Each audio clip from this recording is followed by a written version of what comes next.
تدبیر۔ قرآن مجید کی جمع و تدبیر سے ہم مراد لیتے ہیں کہ اللہ جل جلالہ سے جو قرآن نازل ہوا وہ کیسے جمع ہوا اور کیسے اس کی کتابی شکل میں۔ جیسے آج ہمارے پاس قرآن مجید موجود ہے ایک مصحف کی شکل میں، اس کی یہ ترتیب جو آج ہمارے پاس موجود ہے یہ کیسے ترتیب پایا، اس کو ہم کہتے ہیں قرآن مجید کی جمع و تدوین۔ قرآن مجید کی جمع و تدوین کے اس حوالے سے ہم 3 ادوار پڑھتے ہیں، 3 ادوار پڑھتے ہیں۔ پہلا دور رسول اللہ صلی اللہ علیہ وسلم کا دور شروع ہوتا ہے۔ کیا ہے؟ رسول اللہ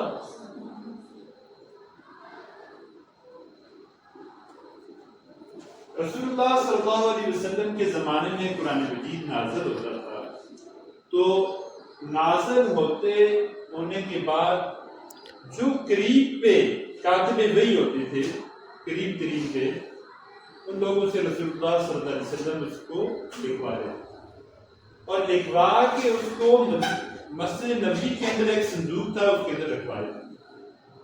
رسول اللہ صلی اللہ علیہ وسلم کے زمانے میں جو قرآن لکھا گیا وہ ورق ناپید ہونے کی وجہ سے، ورق کی قلت کی وجہ سے مختلف چیزوں پہ لکھا گیا تھا۔ اس میں کیا چیزیں تھیں؟ اس وقت قرآن لکھا گیا تھا چمڑے کے ٹکڑوں پر، ٹھیک ہے، اسی طرح پتھروں پر، اچھا لکڑی کی تختیوں پر،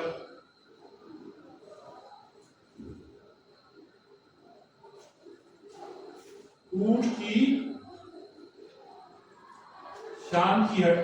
شانوں کی ہڈیوں پر،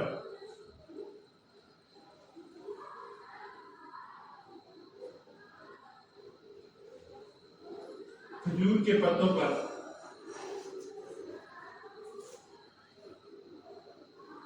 قرآن مجید اس وقت ان چیزوں پہ لکھا گیا۔ جو سرکاری سطح پہ قرآن مجید لکھا گیا وہ ان چیزوں پہ لکھا گیا، اور لکھتے تھے تو کہاں رکھتے تھے؟ مسجد نبوی کے اندر ایک صندوق تھا اس میں رکھتے تھے، اس کے اندر رکھتے تھے۔ اس کے ساتھ ساتھ رسول اللہ صلی اللہ علیہ وسلم یہ بتاتے تھے حفاظ کو یہ بتاتے تھے کہ اس حصے کو فلاں سورہ کے فلاں حصے میں اتنی نمبر آیت کے تحت رکھنا، فلاں جگہ اس کو رکھنا، اور حفاظ کو اسی طرح قرآن مجید پھر یاد کرواتے۔ وہ لوگ جن کے پاس کچھ روپیہ پیسہ تھا یا جن کے پاس وسائل تھے، ورق کے وسائل موجود تھے، ورق دستیاب تھا جن کو، وہ لوگ اپنے طور پہ قرآن مجید کو لکھ دیا کرتے تھے اور رسول اللہ صلی اللہ علیہ وسلم کو لا کے چیک کروا دیتے کیا ہم نے یہ قرآن مجید درست لکھا ہے۔ لیکن وہ نسخے ان کے ذاتی نسخے ہوا کرتے تھے، سرکاری نسخے نہیں تھے۔ سرکاری سطح پہ کیونکہ محمد رسول اللہ صلی اللہ علیہ وسلم ہی سرکار تھے، آپ کے پاس جو چیز تھی وہی سرکاری تصور ہوتی تھی، تو آپ کے پاس جو چیز تھی وہ ساری ان چیزوں پہ لکھی ہوئی تھی، یعنی چمڑوں پر، پتھروں پر، لکڑی کی تختیوں پر یا کھجور کے پتوں پر، اس طرح کی چیزوں پہ لکھ کے اس کو مسجد نبوی کے اندر ایک صندوق تھا اس میں رکھ دیا۔ اچھا، دوسری چیز جو رسول اللہ صلی اللہ علیہ وسلم کے زمانے میں کاتب تھے، کون لکھنے والے تھے؟ قرآن مجید لکھنے والے کون تھے؟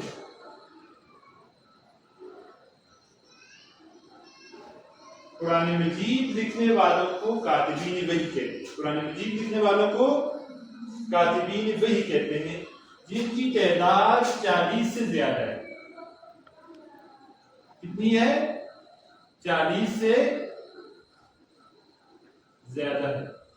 مکہ کے اندر، مکی زندگی کے اندر اہم ترین جو کاتب تھے وہ کون تھے؟ عبداللہ ابن مسعود۔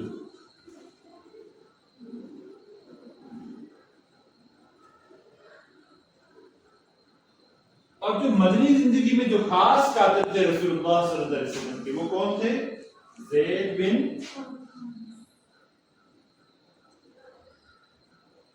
زید بن ثابت.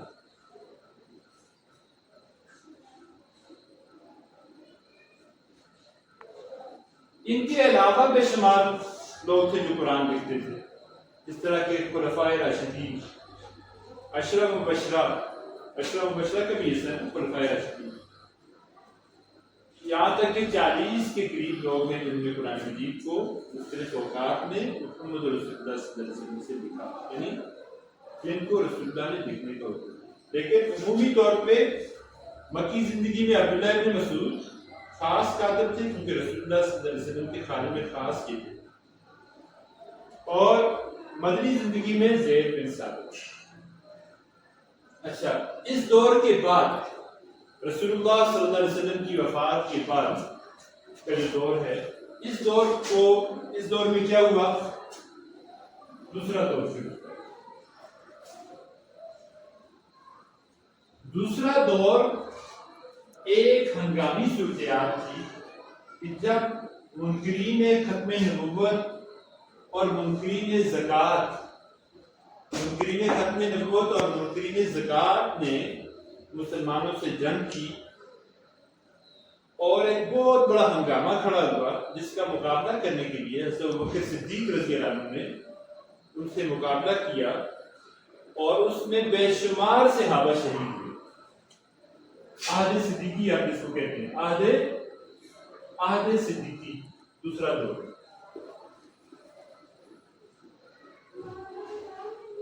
عہد صدیقی میں کیا ہوتا ہے کہ جب ایسے حالات پیدا ہو گئے کہ قرآن مجید کے جو حافظ تھے 700 سے لے کے 1200 حفاظ، 700 سے لے کے 1200 حفاظ جن کے سینوں میں قرآن مجید محفوظ تھا، وہ شہید ہوئے. تو ان کو حضرت عمر رضی اللہ عنہ نے ان کے سامنے یہ تجویز رکھی، حضرت ابوبکر صدیق رضی اللہ عنہ کے سامنے، کہ اگر اسی طرح حافظ شہید ہوتے گئے تو قرآن کیا ہو جائے گا؟ ضائع ہو جائے گا. قرآن ضائع ہو جائے گا. لہذا قرآن مجید کو ایک مصحف کی شکل میں جمع کر دیا. تو حضرت ابوبکر صدیق رضی اللہ عنہ پہلے تو راضی نہیں تھے، لیکن حضرت عمر کے اصرار کے بعد اور اہم ترین لوگوں، اہم ترین علماء، ان سے مشورے کے بعد انہوں نے اس بات کی، اس کام کو کرنے کی حامی بنی. تو ان کے زمانے میں قرآن مجید کو لکھنے کی ترتیب کیا تھی کہ وہ جو مسجد نبوی کے اندر رکھا ہوا صندوق تھا جس میں قرآن مجید مختلف چیزوں پہ لکھا گیا تھا، ان کو ورق پہ اتارا گیا. انہوں نے سب سے پہلے جو کام کیا وہ یہ کیا کہ ایک کمیٹی بنائی،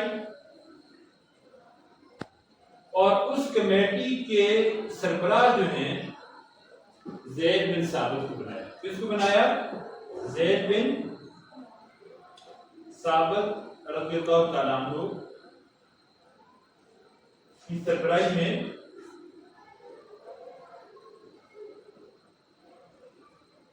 اس کمیٹی کا کام یہ تھا کہ یہ قرآن مجید کو، یہ کمیٹی کیا کرتی تھی؟ 2 بندے گواہ لیتی تھی. کیا کرتی تھی؟ قرآن مجید کا وہ حصہ جو وہ تمام کتبے مختلف چیزوں پہ لکھا گیا قرآن جو مسجد نبوی میں محفوظ تھا، اس پر اس کو سامنے رکھتے ہوئے 2 گواہ پیش کیے جاتے. دو گواہ ہر آیت پر، ہر حصے پر 2 گواہ پیش کی جاتے. وہ 2 گواہ یہ گواہی دیتے کہ ہم نے اس حصے کو، ان آیات کو محمد رسول اللہ صلی اللہ علیہ وسلم سے سنا ہے، یا ہمارے سامنے یہ حصہ نازل ہوا ہے، ہمیں رسول اللہ صلی اللہ علیہ وسلم نے یہ پڑھایا ہے. اس طرح کی گواہی دیتے تھے. تو اس کو قرآن کے اندر اسی ترتیب کے مطابق جو ترتیب محمد رسول اللہ صلی اللہ علیہ وسلم نے صحابہ کو، ان لوگوں کو، مسلمانوں کو سکھائی تھی، وہ ترتیب جو ہے اس ترتیب کے مطابق اسے کیا کر دیا تھا؟ لکھ دیا. اس ترتیب کے مطابق لکھ دیا جاتا. اور دوسری اس دور کی خاص خوبی کیا ہے کہ پورا قرآن مجید کس پہ لکھ دیا گیا؟ ورق پر، کاغذ پر لکھ دیا گیا۔ ایک چیز اس دور کی یہ تھی کہ ہر سورہ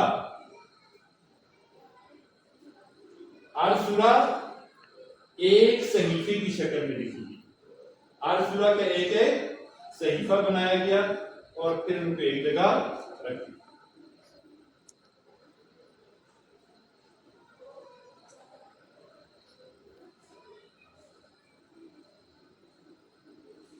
تیسری بات اس دور کی کیا تھی؟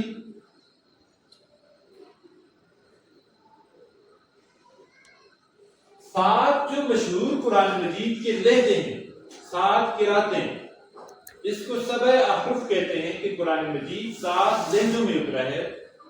سات لہجوں میں، عرب کے سات لہجوں میں جو قرآن مجید اترا ہے، آپ سمجھتے ہیں کہ یہ کیا ہے؟ سبع احرف، سات لہجے، عرب کے سات مشہور لہجے، عرب اقوام کے سات مشہور لہجوں میں قرآن مجید جو اترا ہے، ان کو پڑھنے کی اجازت تھی۔ اسی کو آج کے زمانے میں قرات سبع عشرہ بھی کہتے ہیں۔ سات متواتر قراتیں، یعنی سات وہ لہجے اور تین شاذ جو اس کی روایات ہیں، ان کو ملا کے قرات سبع عشرہ آج بھی پڑھائی جاتی ہے۔ حضرت ابوبکر صدیق رضی اللہ عنہ کے دور میں جو سات لہجے یا سات قراتیں جو تھیں، یہ بھی ساتھ اس کے ساتھ اس نسخے میں لکھی ہوئی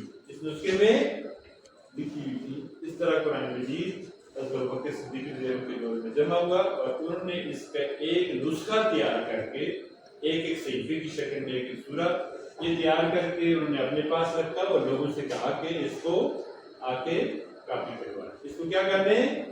کاپی کرنے۔ ہر شخص اپنے لیے لا کے کاپی کرتا تھا، اور جو رسول اللہ صلی اللہ علیہ وسلم کے زمانے کی چیزیں تھیں، جو مختلف چیزوں پہ قرآن مجید لکھا ہوا تھا، اس کو انہوں نے تلف کر دیا۔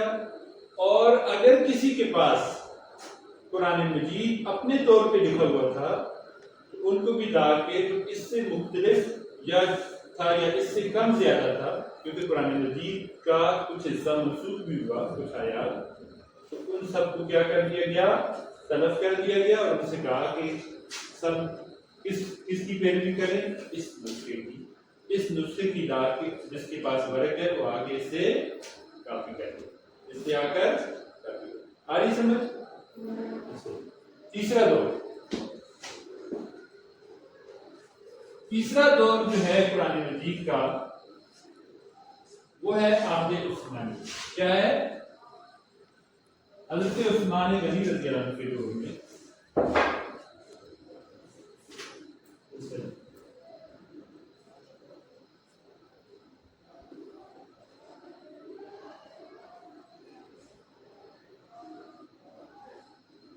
اس دور میں کیا ہوا کہ مسلمان آرمینیا کی جنگ لڑ رہے، فتح آرمینیا ایک علاقہ ہے، وہاں مسلمان جہاد کر رہے تھے۔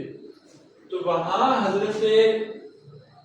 وہاں کیا ہوا کہ صحابہ نے یہ دیکھا، بعض صحابہ نے، کہ وہاں پر اختلاف پیدا ہو گیا۔ کیا پیدا ہو گیا؟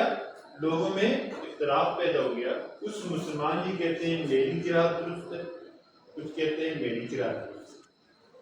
یہ جو قرات کا جو اختلاف ہے، اس اختلاف کی وجہ سے ایک صحابی انہوں نے اس کی ضرورت محسوس کی کہ ہم قرآن مجید کے حوالے سے یہ جو فتنہ ہے اس کو دور کر دیں، کہیں ایسا نہ ہو کہ کل مسلمان ایک دوسرے پر اس وجہ سے فتوے لگانا شروع کر دیں اور دین اور قرآن ہمارا ضائع ہو جائے۔ تو انہوں نے آ کے حضرت عثمان غنی رضی اللہ عنہ کو اس حوالے سے مطلع کیا۔ تو حضرت عثمان غنی رضی اللہ تعالیٰ عنہ نے پھر وہی کمیٹی، جو کمیٹی پہلے بنی تھی حضرت ابوبکر صدیق رضی اللہ عنہ کے دور میں کمیٹی بنی تھی، حضرت زید بن ثابت رضی اللہ عنہ کی سربراہی میں اسی کمیٹی کے ذمہ لگا دیا کام کہ قرآن مجید کا وہ نسخہ جو حضرت ابوبکر صدیق رضی اللہ عنہ نے بنایا ہے اس نسخے کو لایا جائے اور اس نسخے کی ایک ایک آیت اور ایک ایک حصے پہ اسی طرح لوگوں سے گواہی لی جائے اور گواہی لے کے پھر سے ایک نسخہ تیار کیا جائے اور اس دفعہ اس نسخے میں سوائے قریش کے اور محمد رسول اللہ صلی اللہ علیہ وسلم کے لہجے کے باقی تمام لہجوں کو لکھنا بند کر دیا۔ آج وہی قرآن مجید ہمارے پاس ہے جو حضرت عثمان غنی رضی اللہ عنہ کا بنایا ہوا نسخہ ہے، اور اسی لیے اس کو کیا کہتے ہیں؟ مصحف عثمانی اس کو کہتے ہیں۔ اور آج کے زمانے میں قرآن مجید کو حضرت عثمان کا جو رسم الخط ہے اس پہ لکھنا اور اسی پہ پڑھنا، اسی پہ لکھنا درست ہے اور اسی کے مطابق جو ہے آگے کا اس کو نقل کیا جاتا ہے، اس کے علاوہ کسی اور رسم خط پہ لکھنا جائز نہیں۔ حضرت عثمان غنی رضی اللہ عنہ نے اس نسخے کی 5 کاپیاں بنائیں۔ کیا بنائیں؟ 5 کاپیاں۔ اس کی 5 کاپیاں بنا کے ملک کے مختلف حصوں میں بھیج دی اور لوگوں سے کہا کہ اپنے لیے قرآن مجید کا نسخہ اس سرکاری نسخے سے جو مختلف حصوں میں بھیجی گئی تھی ان سے آ کے نقل کر کے لے جائیں۔ ان 5 کاپیوں کو کیا کہا جاتا ہے؟ مصاحف الائمہ۔ آپ نے یہ سوال آپ کے پاس ہے نہیں اس طرح کا؟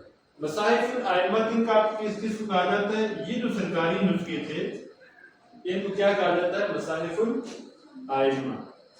اور اس کو کیا کہا جاتا ہے؟ مصحف الامام۔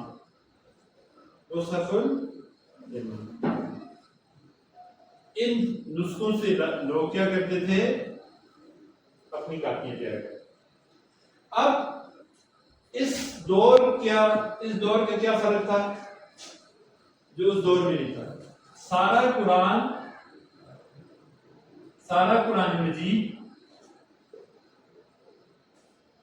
ایک مصحف بنا دیا، ایک مصحف کی شکل میں ترتیب کیا، جیسے آج ہمارے پاس دوسری کیا خوبی چیز کی کہ تمام قراتیں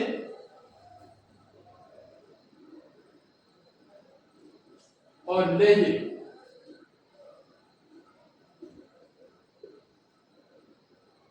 لکھنا بند کر دیے۔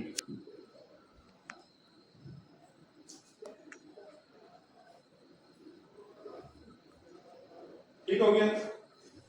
پہلے والے جو نسخے تھے حضرت ابوبکر صدیق رضی اللہ عنہ کے زمانے میں اس میں دوسرے لہجے اور قراتیں قرآن مجید پہ کے ساتھ لکھی ہوئی تھی، انہوں نے کیا کر دیا؟ وہ سارے ختم کر دیے۔ اپنے طور پہ لوگ اس کو پڑھتے تھے اور آج بھی وہ موجود ہے، لیکن قرآن مجید کے ساتھ اس کو لکھنا بند کر دیا اور آج بھی اس کو الگ سے لکھنا جائز، اس کے ساتھ لکھنا جائز۔ یہی مصحف عثمانی اور انہی کا جو رسم الخط ہے وہی واجب الاعتبار ہے۔ اور پھر ان نسخوں کو مختلف انصار میں بھیج دیا۔ ان کے بعد بھی قرآن مجید کی خدمت ہوئی ہے۔ حضرت عثمان غنی رضی اللہ عنہ کے بعد پھر قرآن مجید کے رموز و اوقاف پہ کام کیا گیا ہے۔ آپ اس کو چوتھا دور کہہ سکتے ہیں قرآن مجید کا۔ اس دور میں کیا ہوتا ہے؟